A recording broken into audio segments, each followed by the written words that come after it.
হাজার বছর ধরে আমি পথ হাঁটিতেছি পৃথিবীর পথে, সিংহল সমুদ্র থেকে নিশীথের অন্ধকারে, মালয় সাগরে অনেক ঘুরেছি আমি। বিম্বিসার অশোকের ধূসর জগতে সেখানে ছিলাম আমি। আরো দূর অন্ধকারে বিদর্ভ নগরে আমি ক্লান্ত প্রাণ এক। চারদিকে জীবনের সমুদ্র সফেন আমারে দুদণ্ড শান্তি দিয়েছিল নাটোরের বনলতা সেন। চৌতার কবেকার অন্ধকার বিদিশার নেশা, মুক্তার সাহসটির কারুকার্য। অতিদূর সমুদ্রের পর হাল ভেঙেছে নাবিক, হারায়েছে দিশা।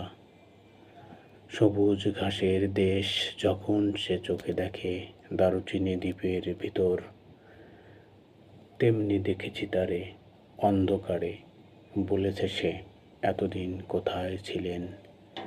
পাখির নীড়ের মতো চোখ তুলে নাটোরের বনলতা সেন।